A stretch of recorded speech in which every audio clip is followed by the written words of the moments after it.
flowers have this universal power to just like open your heart.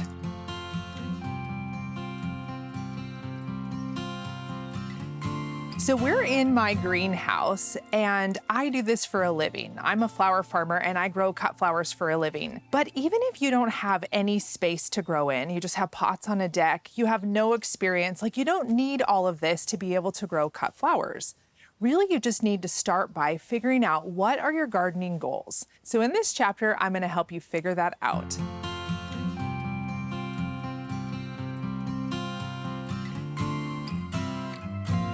A typical flower garden, it's normally grown for a show. It's a display to look beautiful in your garden, and it's often also to impress other people. And a cut flower garden is actually the opposite. It is meant to be picked. It's not about the show that it's putting on in the garden, but it's actually for you to go into and cut the flowers, cut that perfect bloom and bring it into your house, give it to your neighbors, share it with friends.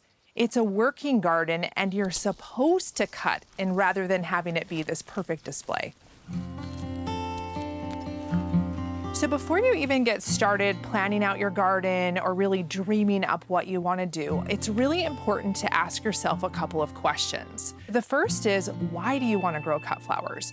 Are you wanting to grow flowers for your daughter's wedding? Do you want to have fresh bouquets on your kitchen table all summer long? Do you want to grow flowers to give away to your local community? And then also balancing that with the more practical limiting factors like how much time do you have? Do you want to invest any money in your own garden? Like really thinking about how much time and energy do you have to devote to this project? And then selecting the right varieties to start with, especially if you're a beginner.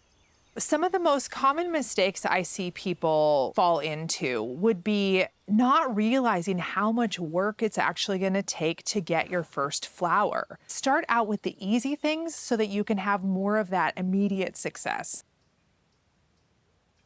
When it comes to choosing which varieties to grow, I always recommend starting with annuals. They are perfect for beginners.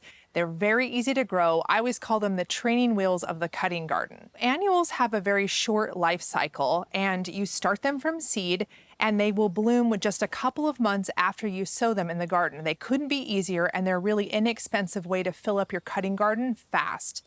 The opposite of annuals are perennials. And while perennials have a lot of benefits because they come back every year, they are slow to establish, they can be more expensive, and you have to wait. When it comes to annuals, there are hundreds of varieties to choose from, but 3 of my favorite, especially for beginners, are zinnias, cosmos, and sunflowers. So in this greenhouse, it is filled to the brim with mostly annuals, and in the background you can see this beautiful bright green. These are all zinnias. Let me show you what those look like. Now these guys were started from seed just about a month ago, and look at how big they are. They're almost ready to start hardening off and transitioning them out to the garden. But you can see how beautiful they are, and these guys were sown just 5 weeks ago from seed. So look at how fast we started with just a little handful of seeds and got these beautiful plants. So check this out. So zinnia seed, we start out with these little kind of long brown seeds. And look at that, just about a month later, this is what they're gonna look like. So they're very fast growing, very easy to grow, and definitely one I would recommend for beginners.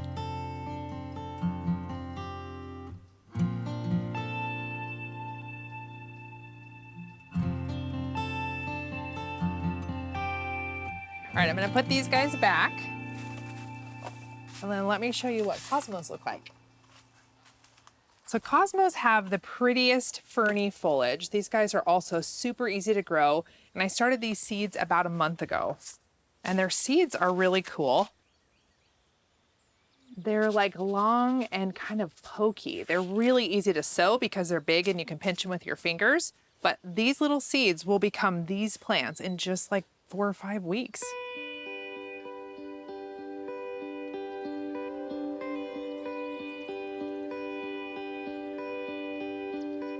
All right, I'm gonna put the cosmos back.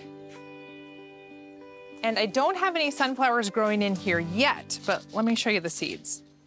So depending on what variety you choose, the seeds will be different shapes and colors. So these guys are this beautiful kind of mix of golden green and brown. Sometimes they have stripes. Sometimes they're beautiful, like dark, shiny black. It just depends on what variety you choose to grow. The seeds will look different.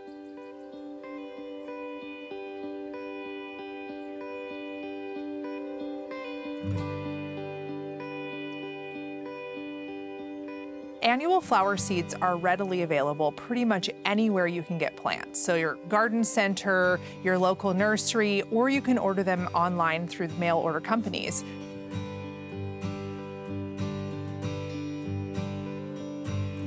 In this chapter, we talked about figuring out what your unique gardening goals are, because those are going to be different for everyone. And then balancing out your dreams and what you want to create with the reality that you have at hand. And then we also talked about annuals, which are some of the easiest cut flowers to grow, especially for beginners. But the most important thing to keep in mind is to be kind to yourself and be gentle with yourself and be patient in the process, because you're gonna kill plants.